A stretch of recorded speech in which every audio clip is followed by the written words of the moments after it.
the Imperial State Crown. Anyone who's been to the Jewel House at the Tower of London will know there are several crowns to be seen there, but only two of them are actually used. The St. Edward's crown and this one, known as the Imperial State Crown. It's normally kept at the Tower, but I have it here at Buckingham Palace because I wore it this morning at the state opening of Parliament. The crown as you see it now was made for Queen Victoria in 1838, but many of the individual stones have a much longer history. The oldest is probably this sapphire, which is said to have been worn as a ring by Edward the Confessor nearly 1,000 years ago.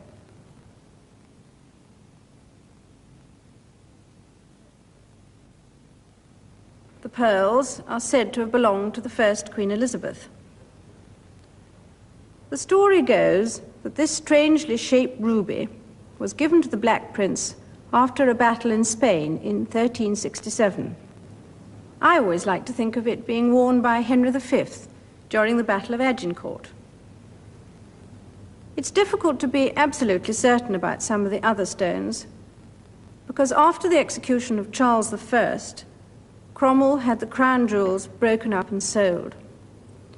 The Black Prince's ruby, for instance, was sold for £4, but it was returned to the crown after the restoration of Charles II. Most of the bigger stones have had adventures.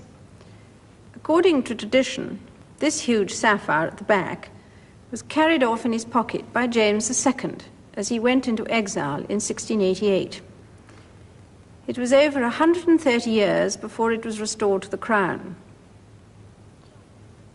This great diamond is a more recent addition. The first star of Africa is even bigger and is in the scepter.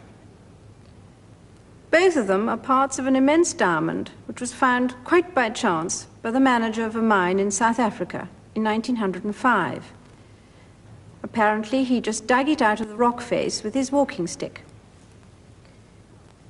This is a model which shows you what it looked like. The whole Cullinan diamond, as it came to be known, was given to my great-grandfather, King Edward VII, on his birthday. The Dutch jeweler, who had to split it before it could be polished, was so overcome by the responsibility that he fainted as he struck the blow, but he did it perfectly. There are two smaller pieces which my grandmother always referred to as the chips. This crown is worn at openings of Parliament and after a coronation. The other one, the St. Edward's crown, is only worn once, at the moment of crowning.